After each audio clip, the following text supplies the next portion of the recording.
Welcome to Excel is not just a table. This is my new series where I'm going to explain to you all the advantages and shortcuts for you to be able to use Excel to its maximum capability. Chapter 1 is called the fill handle, which is a tool that can help you a lot with your equations and other shortcuts. Why is Excel not just a table? Excel is not, it looks like a table, and a lot of people use Excel in place of Word because they're not comfortable with Word. But Excel really has a huge capability with equations and databases and budgets, functions, charts. All this stuff can be done in Excel much more than just looking at it from the point of view of being a table.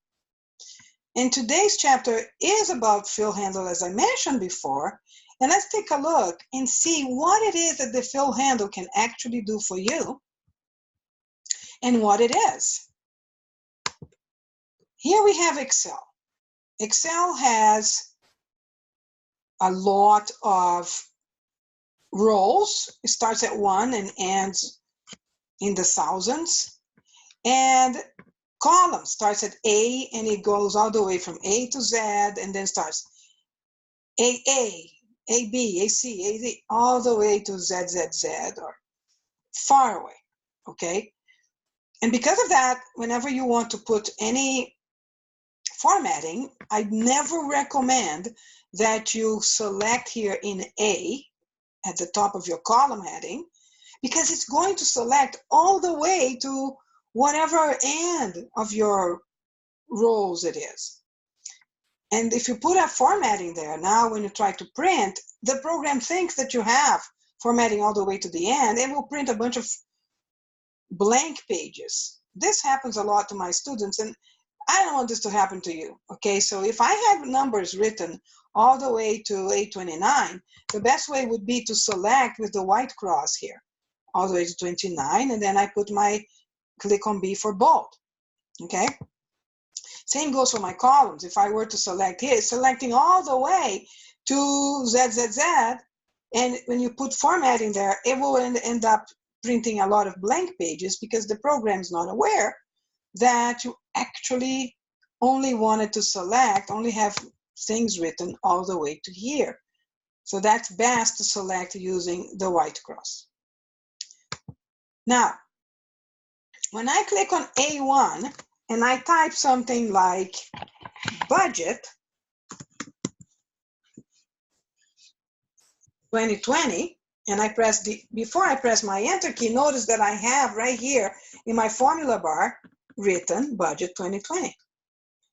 And if I wanted to, at a later time, click again on that cell, I can actually edit it right here on the formula bar. I could press the check mark to enter it, or the X to cancel, or I can press the enter key to enter it, or escape to cancel it. Okay, very easy to do. So I'm going to press the enter key. There it is. I'm going to click on B1 and I'm going to type JAN for January.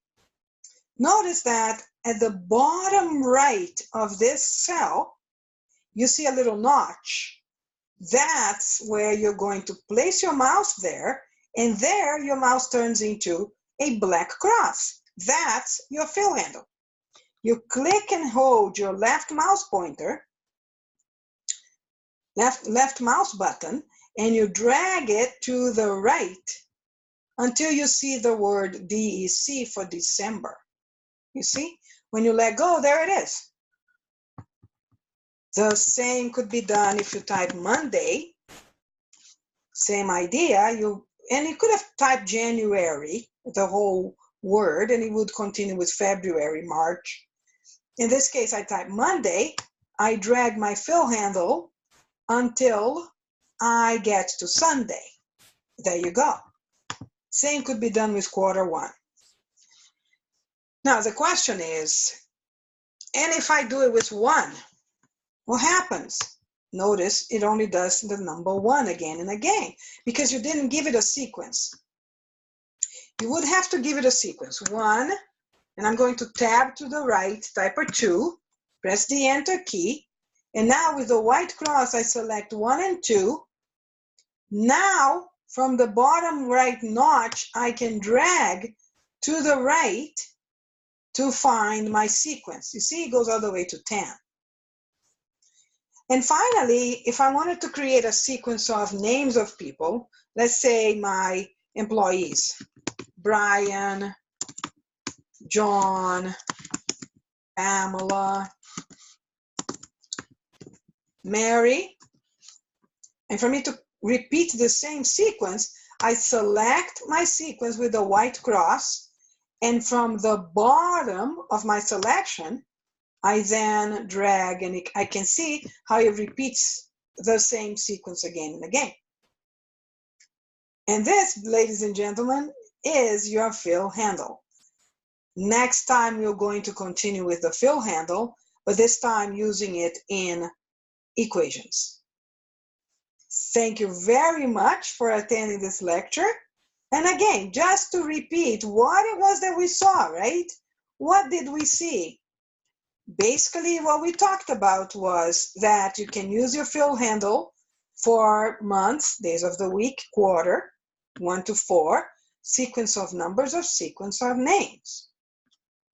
If you, by any chance, have any questions, you can go to my website and send me an email from there where I can send you the transcript of this lecture so you can practice, and also the spreadsheet so you can practice it. This has been a pleasure. My name is Nayla Scott, and I hope to see you again another time.